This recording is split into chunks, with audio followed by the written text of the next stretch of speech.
মেয়েটি দৌড়ে এসে ছেলেটাকে জড়িয়ে ধরলো আর বলল, দুইজন গুন্ডা আমাকে তাড়া করেছে, তুমি আমাকে যেভাবে হোক বাঁচাও। তারপর ছেলেটি দেখতে পেলো আসলে এই মেয়েটাকে দুইজন গুন্ডা তাড়া করেছে। তারপর মেয়েটি বলল, তুমি আমার সাথে গার্লফ্রেন্ড বয়ফ্রেন্ডের মতো আচরণ করো, তাতে ওরা মনে করবে আমরা গার্লফ্রেন্ড বয়ফ্রেন্ড, তাই আমাদের আর কিছুই করবে না, ওরা চলে যাবে। তারপর ছেলেটা আর মেয়েটা তারা গার্লফ্রেন্ড বয়ফ্রেন্ডের মতো আচরণ করলো আর গুন্ডারা সেখান থেকে চলে গেল। তারপর তাদের মাঝে এমন কিছু হলো যা দেখলে তুমি তো অবাক হয়ে যাবে এবং কি সেটা তুমি কখনোই ভাবোনি। সেটি দেখার আগে বন্ধুরা ভিডিওতে লাইক করো আর চ্যানেলটাকে সাবস্ক্রাইব করো। আর তুমি কোন দেশ থেকে এই ভিডিওটা দেখছো সেটা অবশ্যই কমেন্টে জানাও। তারা গার্লফ্রেন্ড বয়ফ্রেন্ডের মতো আচরণ করতেছিল, ঠিক তখনই দূর থেকে একটি ছেলে সেই সব কিছু ভিডিও করলো। তারপর মেয়েটি ছেলেটাকে বলল, এখন যদি তুমি 50,000 টাকা না দাও তাহলে এই ভিডিওটা আমরা সোশ্যাল মিডিয়ায় ভাইরাল করে দেবো। এবং কি ছেলেটার সাথে অনেক বাজে ব্যবহার করছিল তারা। তারপর ছেলেটা বলল, আসলে আপনাকে আমি উপকার করতে চেয়েছিলাম আর আপনি আমাকে এই ব্যবহার করবেন এটা আমি কখনো ভাবতে পারিনি। আসলে আপনারা যেটা চাচ্ছেন সেটা আপনারা কখনোই করতে পারবেন না, কারণ এখানে সিসি ক্যামেরা লাগানো আছে।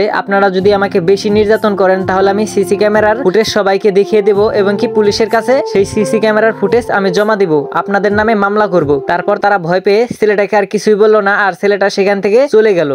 তো বন্ধুরা ভিডিওটা তো আপনারা দেখলেনই, আপনাদের কাছে কেমন লেগেছে সেটা অবশ্যই কমেন্টে জানাবেন। আর এরকম ভিডিও পেতে চ্যানেলটাকে সাবস্ক্রাইব করে পাশেই থাকবেন। ধন্যবাদ সকলকে।